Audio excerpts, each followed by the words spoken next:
sailor thinks that he's traveling around the Earth this way, when in effect he's traveling around the Earth this way. They began flying it around the world, from Abu Dhabi last year, with stops in India and China, then across the vast Pacific. Does running around your neighborhood prove that the neighborhood is round? Well, why the big secret? People are smart. They can handle it.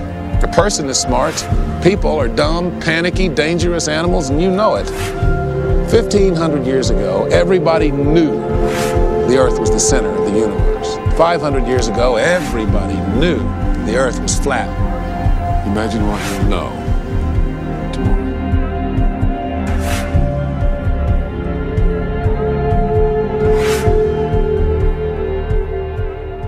If you were to go to NASA, it's all fraud, it's all fake.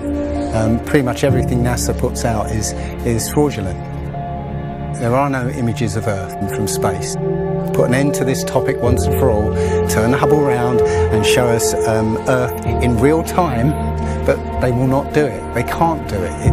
It doesn't exist. It literally doesn't exist.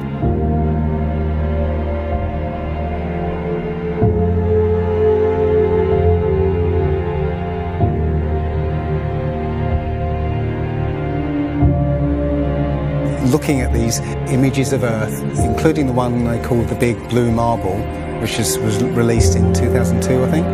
Zoom into it with Photoshop, you'll see where they've used the clone tool in Photoshop to take a picture of one of the clouds and stamp it in various places around the picture. They got lazy. If the Earth is 25,000 miles in circumference, there must exist a curvature drop of 8 inches times the mile when you square the mile. 1 mile means there should be an 8-inch curvature drop. 2 miles, 2 times 2 times 8 is 32. That's 32-inch drop. 3 miles would be a 72-inch drop. And this would exponentially continue. Here's the longest bridge in the world. The Danyang Kongchong Grand Bridge in China. 102.4 miles long. There should exist nearly 7,000 feet of curvature drop in that bridge. 7,000 foot curvature drop. Do you see it? It ain't there. Look at the horizon. It's flat.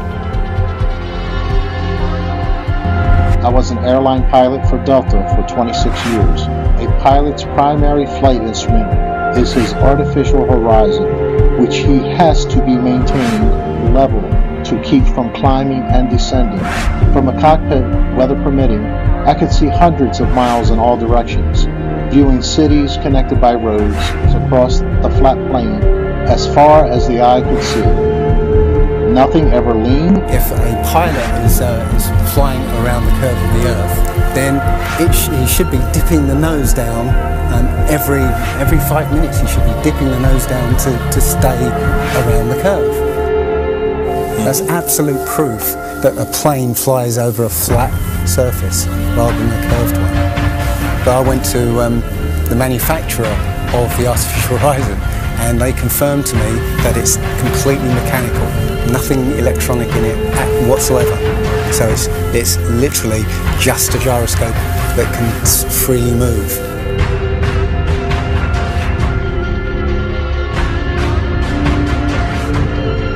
That right there is proof to me that planes fly over a plane.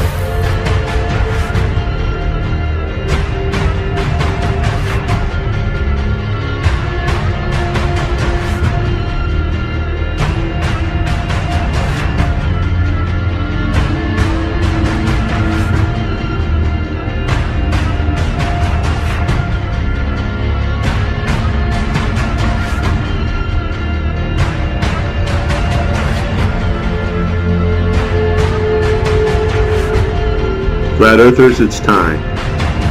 We are going to destroy the Globheads' arguments concerning flight routes. When you go onto the plane tracking software, you'll see hundreds and hundreds of flights over the northern hemisphere, and you can track those flights from beginning to end. when you look at any flight in the southern hemisphere, what you'll find is the flight takes off and disappears off the tracking. It's all about making us feel nothing so that we can be used. If everybody realised how special we all are, how unique every single life is, then this whole world would change overnight. We wouldn't allow ourselves to be used by this cabal. You want to put something in context. If you want to do something with $3.5 trillion, you can do whatever you want. Whatever you judge to be important to the profile of the nation that you are trying to just build and to sustain. Is the Earth flat or round? It's round. Okay, now let's see. How do we go about proving that? Go to the seashore. Go to a seashore. Watch as ships sail away. They don't disappear all at once. Now, first, the bottom will disappear. See, the bottom of the ship is gone. Now we can see midway up, and then the whole thing disappears. Now, ships came back. They didn't fall off the table. So people realized that the world is curved. I mean, it's a big curve, but it's curved. So, the process of testing claims, the world is flat, the world is round, is what we call science. Now, if you have a claim that can't be tested, that's what we call pseudoscience. Extraordinary claims require extraordinary proof. Extraordinary claims require extraordinary proof. Boats don't disappear over the curvature of the horizon. Boats disappear due to perspective. All you have to do is go to the beach, watch a boat disappear from your eye, and then whip out your telescope, your binoculars, or your high-powered zoom on your camera, and you can pull the entire boat right back into view. Whole mass and all. Yeah, that's right. You think the boat disappeared?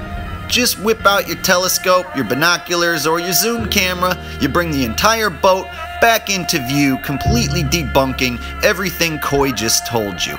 And here's my video proof. Extraordinary claims require extraordinary proof. Imagine that. You can debunk the curvature of the Earth yourself with just a simple zoom on your camera. Bye-bye, little boat. The flat Earth? Well, that didn't stand up to tests. The round Earth did. And you guys, come on. Everybody watches newscasts. You all use mobile phones. You all see airplanes fly around. You all go to see Ed Sheeran in concert one day in London, another day in Melbourne, Australia. This all depends on our fundamental understanding of the size of the Earth and its shape with extraordinary precision. What the fuck did you just say? The way we teach science is you're just some empty vessel and we pour the science into you and then you regurgitate it on an exam. Because Earth, we know it spins once a day, yes. Off to a great start. So you spin, you know, when you spin pizza dough, it kind of flattens out. It gets wider in the middle. And so Earth, throughout its life, even when it formed, it was spinning. And it got a little wider at the equator than it does at the pole. Not only that, it's slightly wider below the equator than above the equator. A little chubbier. A little chubbier. Yeah. Chubby's a good way. It's like pear-shaped. Yeah. So, it turns out the pear-shapedness is bigger than the height of Mount Everest above sea level. Well, let me just so you understand. We've been fed a lie our entire, I want to call it a lie. We've been fed. It's a point of view thing, I think. We've been fed Earth has been misrepresented to us by science. Pear-shaped. Pear-shaped. Science! So they're all trying to figure out, is the universe spinning around us or are we spinning around the universe? They tell you We don't know shit. We're looking at a bunch of lights in the goddamn sky. You're gonna tell me that that light and that light, that's 250, 100 trillion light years away? How the fuck did you figure that out? And you learn. Well, don't they have an explanation for that shit? No, exactly. That's what what you just said right now. What you just said now is what everyone's natural reaction. Because anytime someone says anything about space, you automatically think, someone figured it out. You don't know the guy's name. You don't know the name of the experiment. You didn't look into it yourself. You just think when someone tells you, how far is the Earth from the sun? They'll say, 93 million miles away. Like you just, everybody relies on someone figured that out and someone double checked it. You're going on what you read. And right now, cosmology, they don't know what the fuck to do. You know what they found out? The cosmic microwave background shows that all the galaxies are on shelves lined up to us. That we're at the fucking center. They don't know what to think about. Yeah, there's a lot of controversy going on about it. You should see the stars do all sorts of strange motions, but you don't. You only see them make these perfect circles. That tells me that it's the stars that are moving, not the Earth. The Copernicus principle, the one that we live by, is that we're insignificant, we mean nothing, we're a speck in the universe. That's the heliocentric model, that we go around the sun. The geocentric model means that everything goes around us. That's what this is in the Bible. That's what the first astronomers were saying. Ptolemy was the first one to say, yeah, we are the center. You can tell based on these observations, everything's revolving around us. Earth is the center of the universe, and we stand still, and the universe spins around us. You know what? They've lied so much. NASA's lied so goddamn much that I don't believe shit they say. They've got that satellite image of that frozen moon. What's that frozen moon? Oh, let me see if that's CGI. Find that They got a picture of a frozen fucking moon? I guarantee you it's CGI. No way they could take a picture. The heliocentric model is in trouble. Watch as the sunlight shrinks and follows the sun. It's definitely a locally illuminating sun, not far away, not very big, and definitely not 93 million miles away.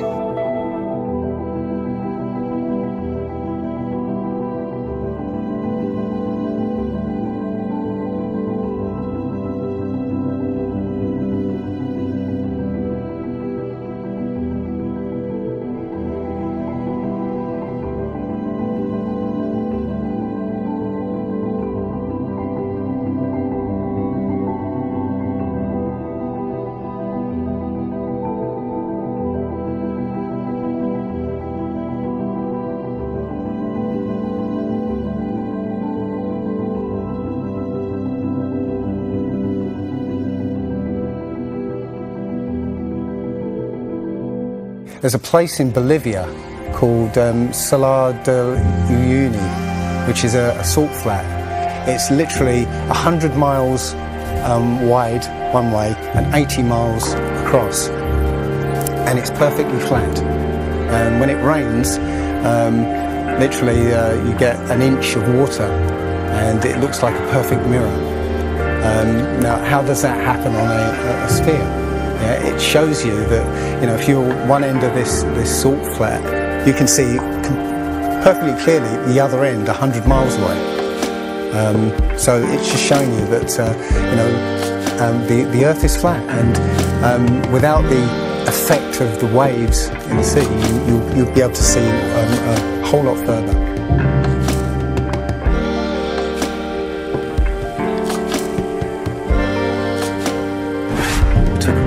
Across the Great Lakes in Michigan, and was able to see Lake Chicago, which he shouldn't have been able to see.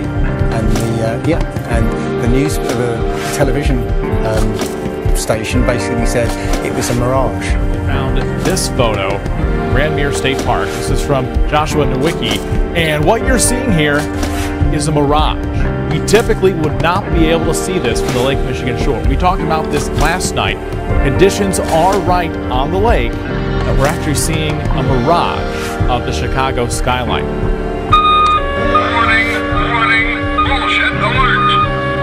very interesting here. Here's what's happening. This is a good example of a superior mirage. So Joshua was on the Lake Michigan shore. He was looking towards the west, and Chicago's beyond the horizon. Should not be able to see it. However, with the right conditions, we have an inversion. We have cold air near the cold lake water and some relatively warmer air above it. This will bend the image of that skyline back towards the viewer. And so typically we would not be able to see this. This image would be viewable from much, much higher in the sky. They always say it's a mirage, but for a mirage to happen, you have to have very specific atmospheric conditions. You know, it's not a mirage, it's simply that you're looking across a plane.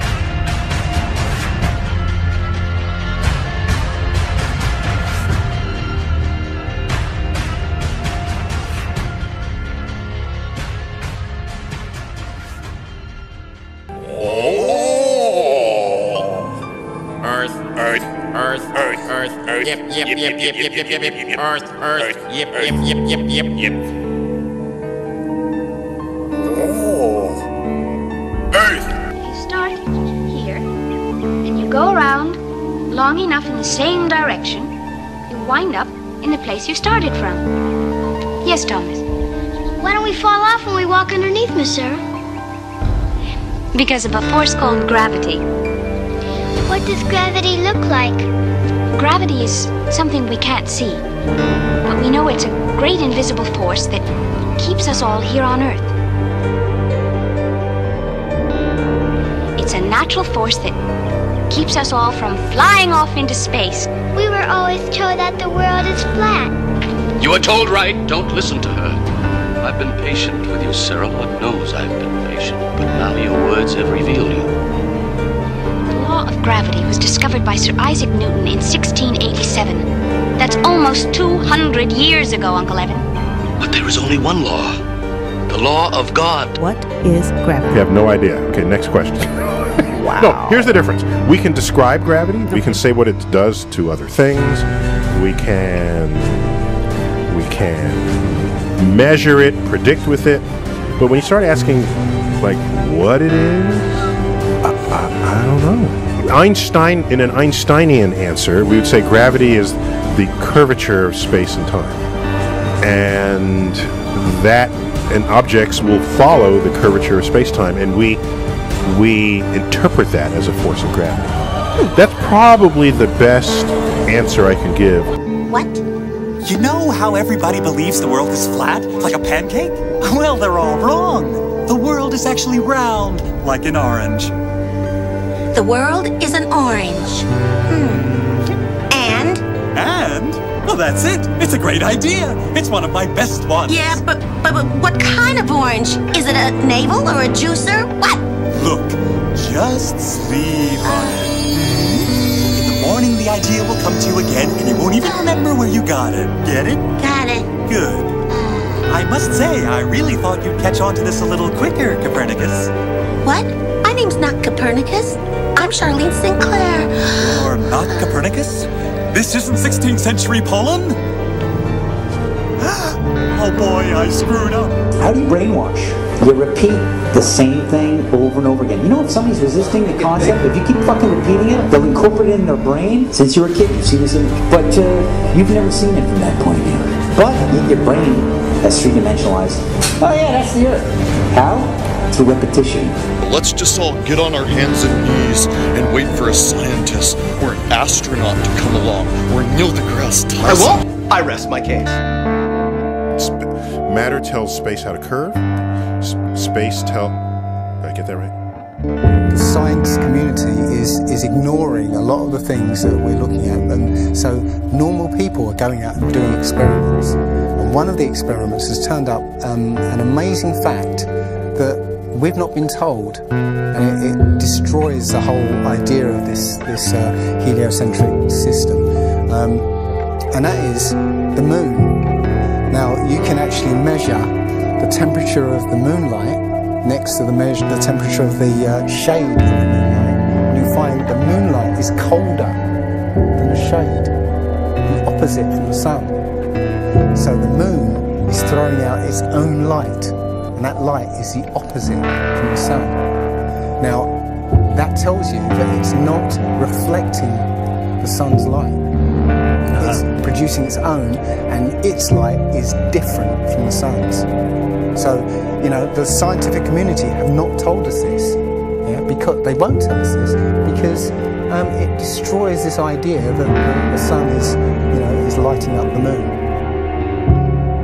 Everyone knows, like, if you're in sunlight, it's colder in the shade, right? So if it's 100 degrees in the sun, it's 90 degrees in the shade. You go to the moonlight, like especially in a full moon, especially if it's high in the sky, the moon is its own independent object. It is not reflecting the sun rays. The sun is its own object. Also, you know, about the same size, which is, you know, again, coincidentally, you know, why the moon fits so perfectly in front of the sun during an eclipse. We always thought it was coincidence that even though it was 400 times farther away, that it was also exactly 400 times less diameter, which is why it fits. And the other weird thing about the moon, which everyone thinks, oh, it's just a coincidence, is that we never see the other side of it. It's constantly perfectly rotating, so we only see one side of the moon. Exactly one side. It's not like we have like a quarter of a degree every 5 years or half a degree here and there. It's always the same side. There are no coincidences when it comes to this system. It was deliberately built, but I think it was deliberately built to be detected. And I think we were naturally supposed to figure this thing out maybe as late as the 1970s, but the government figured it out first, and they have been spending a heck of a lot of money trying to keep it a secret.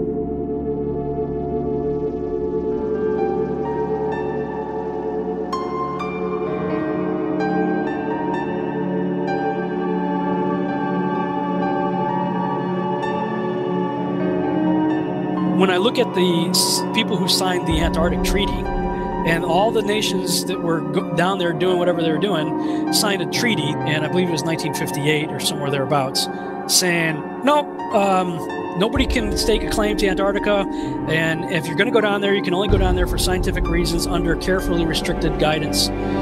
But it's not a free-for-all. Nobody can just, you know, hey, I'm going to go check out Antarctica and do a high jump of my own. No, can't do it.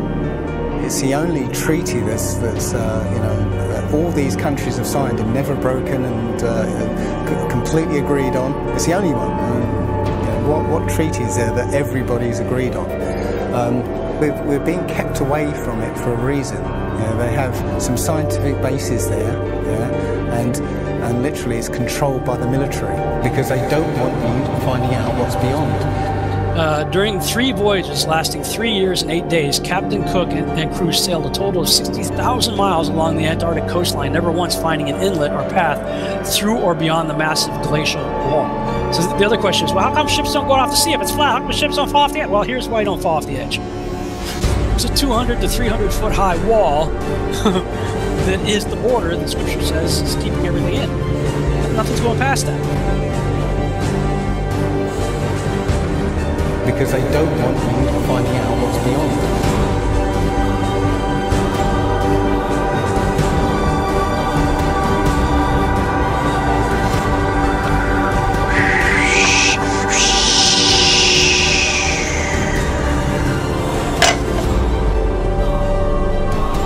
Personally, I think the unconquered south face is the only one worth scaling.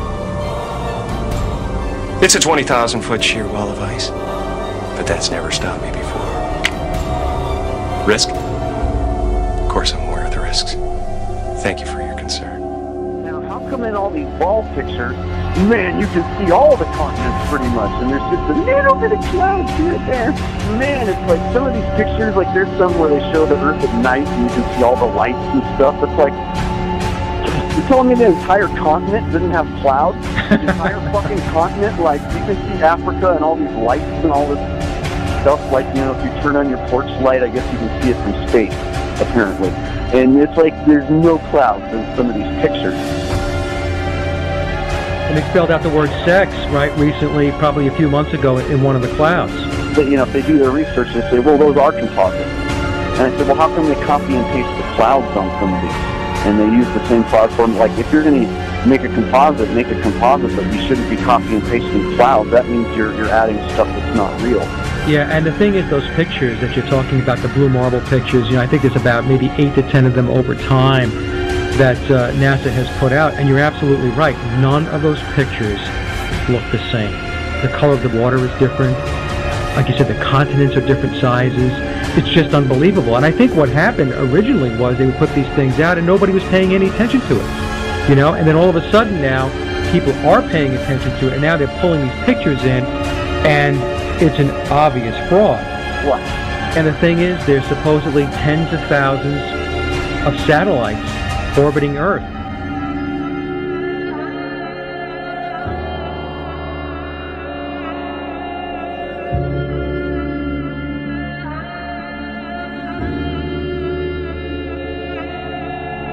We can't get any close-ups of Earth. We can't get a view of Australia with the buildings upside down.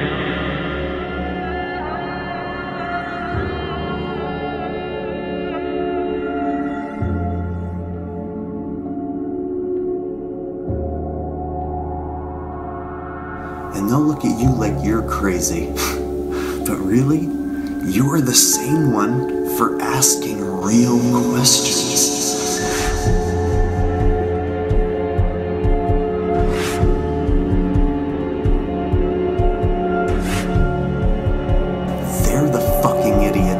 For just repeating school book bullshit. That's how it works. I was taught school book bullshit in public school, and somehow I was able to break free and free my mind. You know how I did it? I watched NASA rockets explode a bunch of times.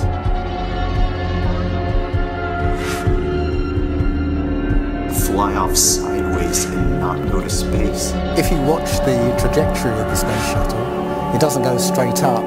It always goes in a curve and out to sea.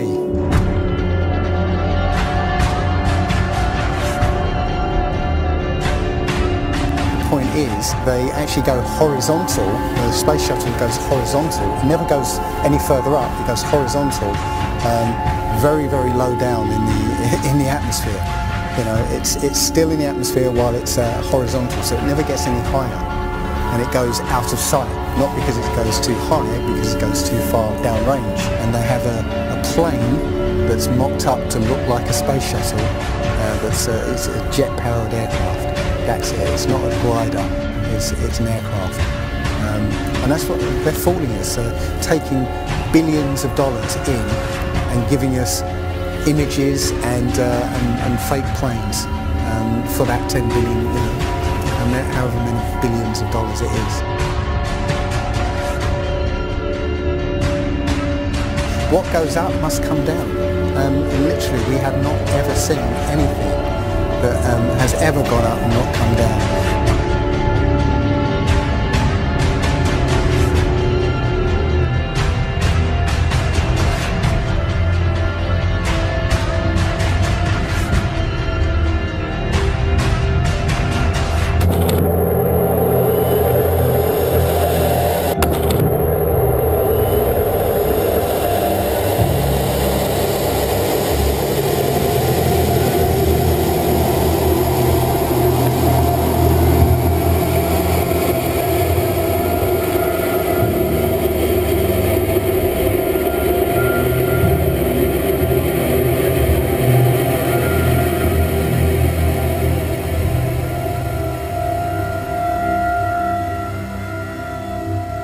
One thing I really want your generation to embrace is that the Earth is a closed system.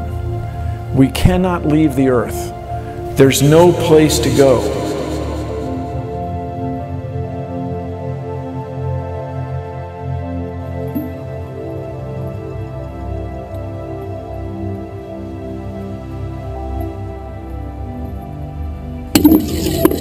Rockets don't have brakes.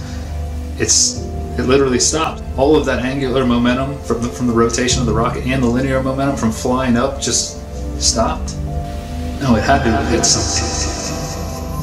But what did it hit? If it hit a solid surface, the rocket would have been destroyed, and most likely the camera too, so we wouldn't have the footage, and obviously that's not the case.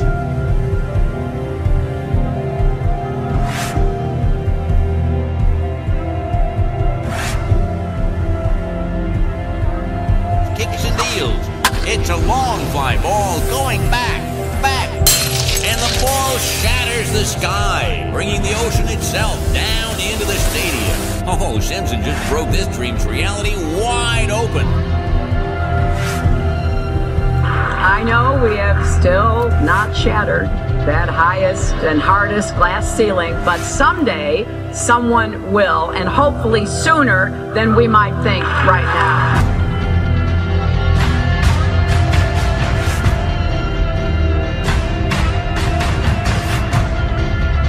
There's no place to go. Although we weren't able to shatter that highest, hardest glass ceiling this time, thanks to you, it's got about 18 million cracks in it. And it may be hard to see tonight, but we are all standing under a glass ceiling right now. People figured out that we were an enclosed system. The more advanced we got, it would be the biggest thought on our minds. That's all we care about. You could make a wildlife preserve 1,000 miles square. All people, all human beings would do is just be knocking on the fence constantly, going, why is this fence here? Who built the fence? Why are we in here? And so on and so on. Why do you think that Truman has never come close to discovering the true nature of his world until now? We accept the reality of the world with which we're presented. But why the big secret? People are smart. They can handle it. A person is smart. People are dumb, panicky, dangerous animals, and you know it. 1,500 years ago, everybody knew the Earth was the center of the universe. 500 years ago, everybody knew the Earth was flat. Imagine what you know.